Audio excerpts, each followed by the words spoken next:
Anda kembali menyaksikan dua sisi, saya ingin ke Bang Freddy. Bang Freddy, tadi kan Anda, Mas Wiryawan ini selalu mengatakan bahwa hari ini Pak Jokowi punya kekuatan politik yang masih sangat besar dan seterusnya. Kenapa nggak bikin partai baru saja? Tadi kalau misal super terbuka itu direalisasikan, kenapa nggak itu? Karena Pak SBY kan hanya dalam waktu 3 tahun, 2001 sampai 2004 langsung sudah ikut tuh pemilu kan?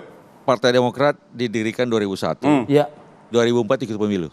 Oke. Dan alhamdulillah waktu itu langsung dapat 7% lebih. Kenapa tidak melakukan itu? Kan ada contoh nyatanya Pak SBY membuat partai bisa langsung ikut pemilu. Kenapa tidak dilakukan oleh Pak Jokowi? Ya, kami juga yakin akan hal itu bisa terwujud ya. Event sekarang, event itu tahun depan masih bisa mewujudkan itu. Nah, tetapi ya makanya kami dorong itu Pak Jokowi membentuk itu. Cuman permasalahannya adalah Pak Jokowi sudah memberikan ide gagasan partai super terbuka itu ya. Partai super terbuka itu jadi katakanlah keputusan-keputusan penting itu bukan hanya di elit lagi tapi melibatkan semua termasuk ketua umum, melibatkan semua kader partai yang ada. Kemudian juga ya yang penting lagi di partai super terbuka Pak Jokowi ini adalah bahwa kantor-kantor DPC, DPD itu, DPW itu konsepnya ada virtual. Konsepnya virtual. Nah, konsep ini apakah hari ini kan per hari ini peraturan perundang-undangan kita belum mengakomodir itu. Artinya butuh juga effort untuk meyakinkan partai-partai ini semua apakah mau mengakomodir ini. Karena kalau tidak mau diakomodir itu berarti konsep partai super terbuka yang disampaikan Pak Jokowi itu menjadi tidak terrealisir. Artinya masih sama dengan partai-partai yang eksis sekarang, partai terbuka lah saya katakan, karena perbedaannya dengan super terbuka ya itu tadi ya, dipilih langsung berserta virtual konsep itu. Virtual, okay. Iya, itu yang paling penting. Nah, inilah yang sedang dikaji dan dihitung-hitung Pak Jokowi. Kalau dia per hari ini hanya mendirikan partai, hanya seperti partai yang mohon maaf eksis sekarang yang partai terbuka ini, beliau merasa tidak ada yang berbeda, itu bukan merupakan legacy bagi beliau. Ya kalau masuk ke PSI ya juga sama aja, artinya masuk ke partai terbuka yang itu aja yang sudah ada. PSI sudah menyatakan bahwa mereka mengakomodir ide itu, gitu loh. Makanya Pak Jokowi merespon. Baru di. Ya, kita mencoba meneropong ke situasi dilematis dari Jokowi. Kalau dengan asumsi bahwa peraturan pencalonan presiden itu masih seperti tahun 2024. Ya, partai di parlemen gitu ya. Yang boleh mencalonkan adalah partai-partai atau fraksi-fraksi yang punya perwakilan di parlemen. PSI tidak mungkin karena tidak di parlemen. Apalagi partai baru. Ini juga jadi dilema. Nah, kecuali peraturannya dirubah gitu. Tapi menurut saya satu hal lah, kembali saya sangat menyayangkan gitu, bahwa saya dulu dekat sekali dengan teman-teman PSI dari teman-teman apalagi yang di Jakarta gitu. PSI akan kehilangan marwahnya sebagai arah generasi anak muda gitu. Jadi barometer anak muda. Jadi saya mendorong PSI mandiri. Sekarang ini terlihat PSI tidak mandiri, tidak percaya diri. Gitu. Hilang arah gitu. Atau mungkin 15 tahun gagal terus gitu ya. Karena selalu salah langkah. Ya, itu yang terjadi. Lalu dia pakai jalan pintas kemudian cari figur dari partai lain sebagai mentornya dalam ini Pak Jokowi. Itu cara berpikir instan yang menurut saya jangan dikembangkan lah. Nah kembali ke Pak Jokowi, saya lebih cenderung secara pribadi sebagai anak bangsa mengakomodasi kekuatan yang katanya masih besar. Cara mengujinya adalah buatlah partai yang tadi partai terbuka tadi. Super terbuka. Itu akan diuji oleh publik.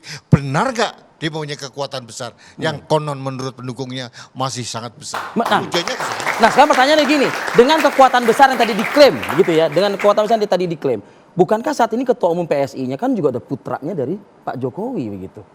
Apa nggak bisa ditularkan kepada anaknya begitu?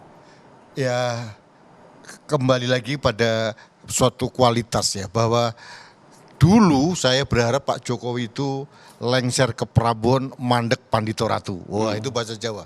Jadi begitu sudah turun, dia akan berdiri di sisi tepi dan menjadi guru bangsa. Membiarkan penggantinya menjadi spotlight. Layaknya Pak SBY seperti Pak SBY tadi.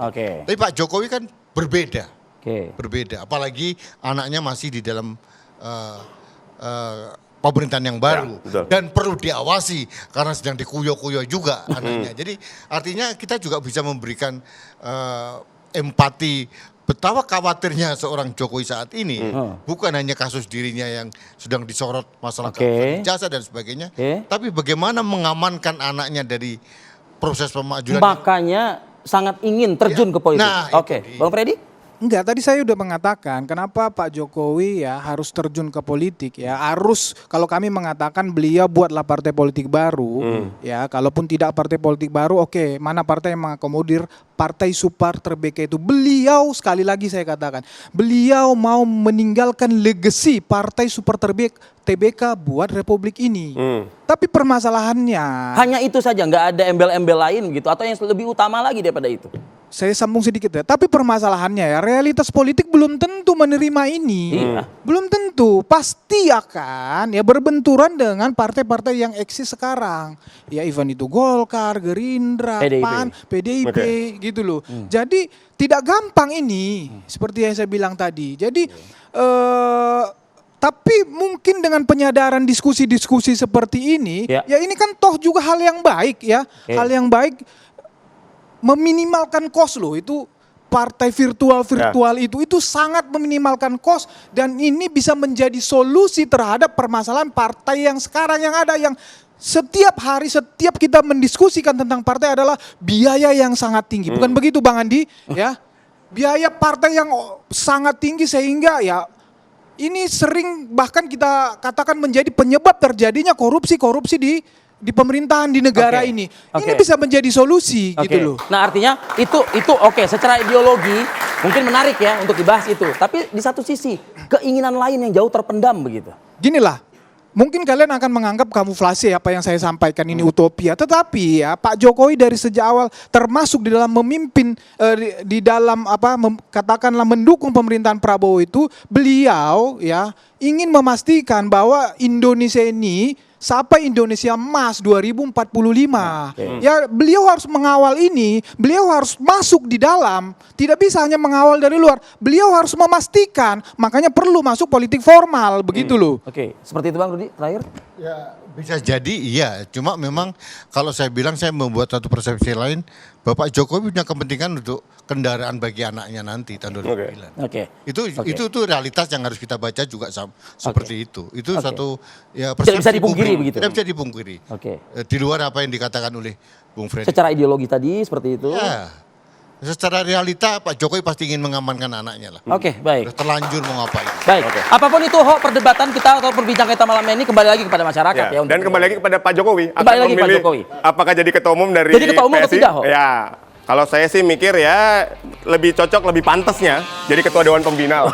Layaknya Pak SB. Silakan bergabung Bang Andi. Boleh bergabung semua ke depan. Bang Wiryawan. Oke, pemirsa demikian dua sisi pada malam hari ini. Waktunya kami berdua pamit undur diri. Saya Aditya Nugroho. Arif Fadil, terima kasih. Sampai jumpa. Sampai jumpa.